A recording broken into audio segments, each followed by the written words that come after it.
back another Renault after our first one disappeared, and we are heading back to that tunnel we opened up. Not actually sure what's shooting us right now. Oh, it's a biplane. It's Batman. Yes, it is Batman. And Batman's now gone. He got away. Yeah, I'm not actually sure what that was supposed to even signify. Just one random biplane shooting at you. But I'm sure it was distract you from Skeletor over in the distance here, who's choosing to ignore us while we blow him to hell. You can just barely even see just out there on the horizon. Oh, and he brought a friend. Yeah, he brought Skeletor number 3, I think. Or number 4 if you count the first game. Yeah, yeah. Well, actually, there were 2 in the first game, so. Oh, okay. Well, now I'm an ass. So that would make. Well, now I mean, there's no originality anymore with all these Skelethors. See, you thought they were like important, unique enemies, and it turns out they're just all over the place. Their place is lousy with them. Yeah. They like to hang out in dams. Going on foot will make things even harder for us. So yeah, now that we had a tank, we now decided to get out of the tank because I guess this was kind of blocked off. So now we get to find another tank for some. God, there's tanks everywhere. Well, at least you got to the tunel. That's the important part. Yeah, the tunel strewn with werewolves.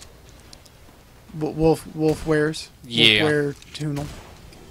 Yeah, and I decided to try out maybe using the flare gun to see if maybe the immolation damage will work a bit better. It kind of does. I mean, at least gives them that like smoky, charbroiled look, but it didn't seem to kill them any faster. I think it probably did better damage. It's just that it's just such low damage to begin with. You know. Yeah. And we actually have a new enemy in this tunel right now, and his name is Patton. That's right. As opposed to every other stage in the game that uses the AI, this particular AI helping buddy is a bit of an asshole. He, for some reason, does damage to us. Why they felt the need to do this, I do not know. Maybe he's just kind of softening us up for whenever we're... Yeah, see, because he made it clear. He was like, you know, Zimmerman was like, well, after we're done, after we get to the fort, you and I are enemies again. So, you know, Patton's just making sure to kind of soften you up a little bit so that when you guys get there, he can finish you off pretty easily. Yeah. So I'm sure it's all just part of a master plan and a really large sense of subtle humor that the people at Farm 51 wanted to put into this game, or it's more just a dark sense of humor to give you a complete asshole-ish area.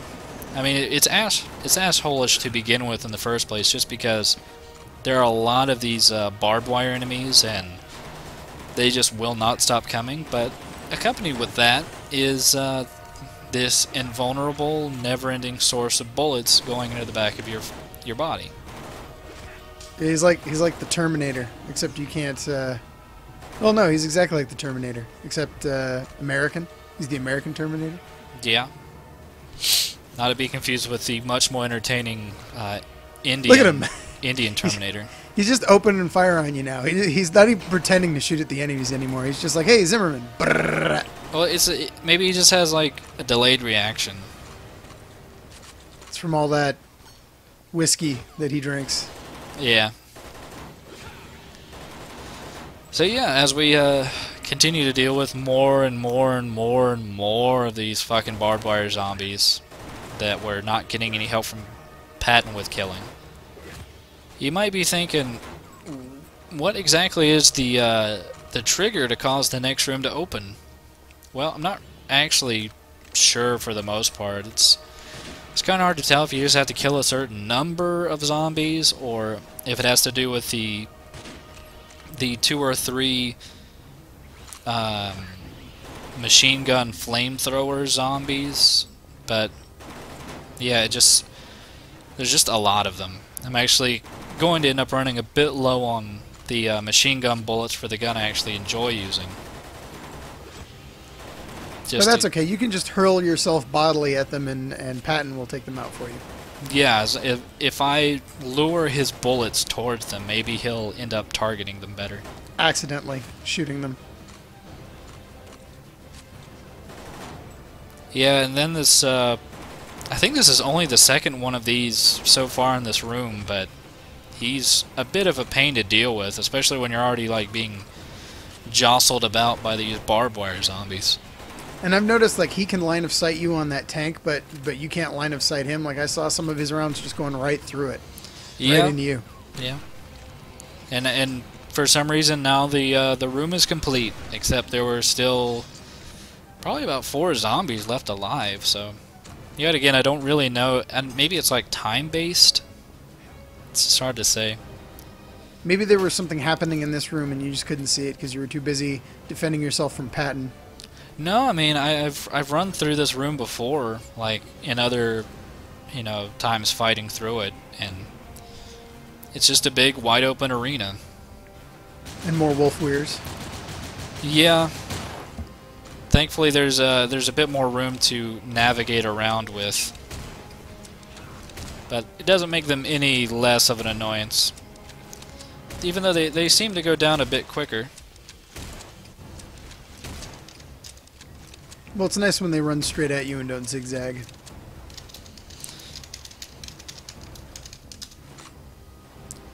Yeah. Thankfully, though, we still have plenty of other weapons to use, and we still have plenty of other all-encompassing rooms full of crap to deal with. Thankfully, I would say that particular room is probably the worst out of them. This next one, though, might seem a lot worse than it actually is, but it's doable. I mean, initially you just have a bunch of these base zombies, and when I say a bunch, I do mean a bunch. There's, I'd say about 15 of them just kind of ambling about, crawling out of the ground. And then you'll start to notice barbed wire zombies start to rush at you, and there'll be about 5 or 6 of those at a time. Still not so bad, and then, out of nowhere, another cave monster. At least he's in a cave this time, right? Yeah, he's finally living up to his name. Or I guess this is a tunel. Yeah. Well, it could be like a combination of like a tunel. A tunel? Or like a... Yeah, tunel works. But yeah, I decided to bring out a weapon I unlocked during one of the earlier challenge rooms, which is the returning vampire razor.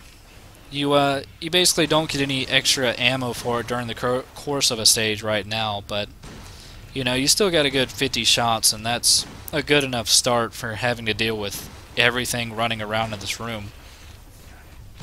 Thankfully, though, there's a fairly easy course to running this room, which is just circles. You know, I would say circle strafe, but it's not really a circle strafe. You're just kind of running away from him in a circle and then pelting him. Yeah, using some of those advanced quick 2 techniques of whipping the mouse around. You know what I'm talking about. No, I have no idea what you're talking about. You are such a cheater at Quake, you don't even know. It's true. I know, you map hacker. Hey, you know, if it gets me my headshots, So yeah, that's all I care about. You and that railgun. But yeah, as you can tell, that room was actually a lot more easy to deal with on the whole. And then we're immediately rushed by 8 more of these stupid-ass barbed wire zombies. And this room is actually a bit more of a bitch than the previous one, just because we are now back to dealing with our worst enemy, which is Patton. And his infinite ammo. Yeah, his infinite ammo and his great targeting. Infinite capacity to put bullets in you. Yeah. I think it was Patton who said, you know, don't die for your country, just go kill the other guy. That's probably your friend. And now he's just shooting at the wall or something. What are you firing at, Patton? He's dead. Whatever. He's like, that wall raped my mother and murdered my father. Maybe he sees Rommel. The Desert Fox. Yes. The lesser known of the Metal Gear Solid characters. Yeah, I thought you were talking about the other Rommel. I'm just kidding. There's no other Rommel. All there is. The Patriots. So yeah, not actually sure what set off that barrel, but it worked in favor for us because we had another one of those machine gun flamethrower zombies. I can repair this little sweetheart, so cover my back. I'll do my best. This guy has an unusual relationship with his tanks. Yeah, and it honestly doesn't make a lot of sense that there was just another French tank waiting for us here in the middle of this dam, That's I suppose. a good point. Or maybe it's your first tank and it's just valet parking. The zombies were like, oh, they're just going to leave it out here? Well, let's put it inside for them. I would assume so. But we actually, it may have been a bit hard to notice, but we actually do have a new enemy within this small rush here, which it's basically normal zombies, but strapped with grenades. That Like will, a suicide bomber zombie.